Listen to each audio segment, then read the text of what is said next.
Pronoun नामों के स्थान पर प्रयुक्त शब्द। क्या आप कभी प्रोनाउन के बिना दुनिया की कल्पना की है? हर बार जब हम किसी व्यक्ति या चीज के बारे में बात करते हैं, हमें बार बार उनका नाम उच्चारण करना पड़ता। वह काफी दोहराने की बात होती ना। धन्यवाद ईश्वर का कि हमारे पास कुछ जादुई शब्द हैं जिन्हें प्रोनाउन कहा जाता है, जो हमारी बातचीत को बहुत आसान बना देते हैं। प्रोनाउन क्या है?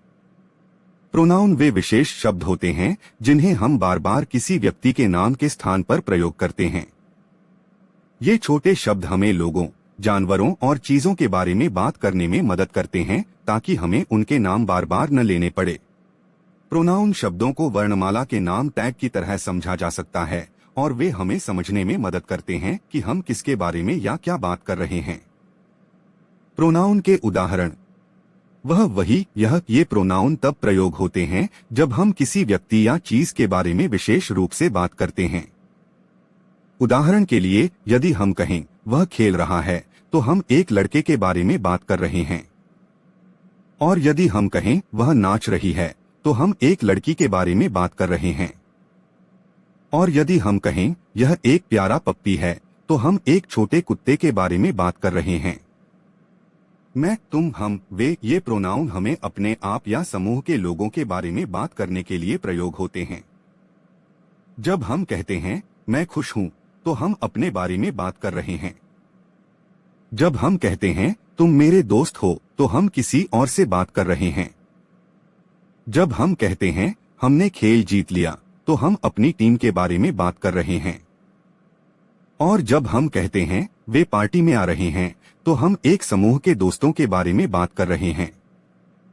मुझे, तुम्हें, हमें, उन्हें ये प्रोनाउन हमें तब मदद करते हैं जब किसी ने हमारे लिए या हमारे साथ कुछ किया होता है। उदाहरण के लिए, अगर हम कहें मम्मी ने मेरे लिए केक बेक किया, तो इसका मतलब होता है कि केक हमारे लिए है। अगर हम कहें क्या तुम उसे गेंद पास कर सकते हो, तो इसका मतलब होता है कि हम गेंद किसी और को जाना चाहते हैं। हम प्रोनाउन क्यों प्रयोग करते हैं? प्रोनाउन का प्रयोग हमारे वाक्यों को छोटा और हमारी बातचीत को सुगठित बनाने में मदद करता है।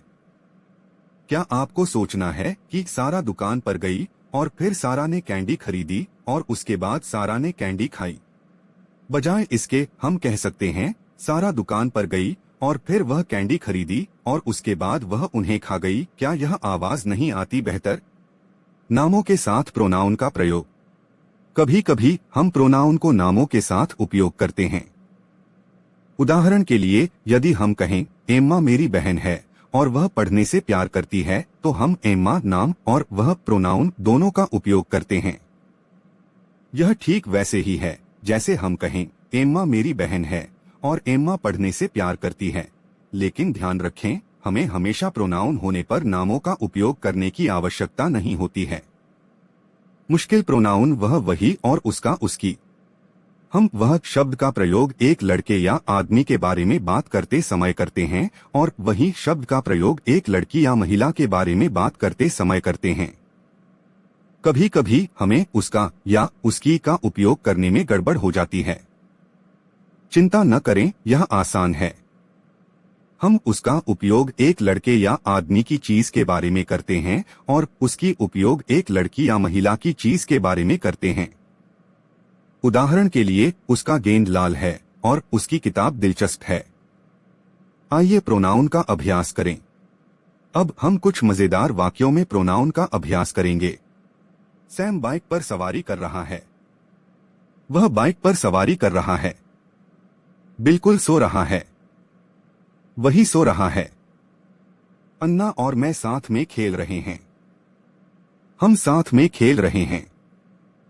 तुम इस चित्र को बना सकते हो। तुम इसे बना सकते हो। मम्मी ने मेरे लिए कुकीज बनाई। मम्मी ने हमारे लिए कुकीज बनाई। बेन अपने खिलौने को प्यार करता है। बेन अपने खिलौने से प्यार करता है। शानदार काम। आप अब प्रोनाउन मास्टर हो गए हैं। ध्यान रखें, प्रोनाउन जादू से भरे हुए शब्द हैं जो हमें सुगठित रूप से बातचीत करने और अपने दोस्तों के साथ मजेदार वार्तालाप करने में मदद करते हैं।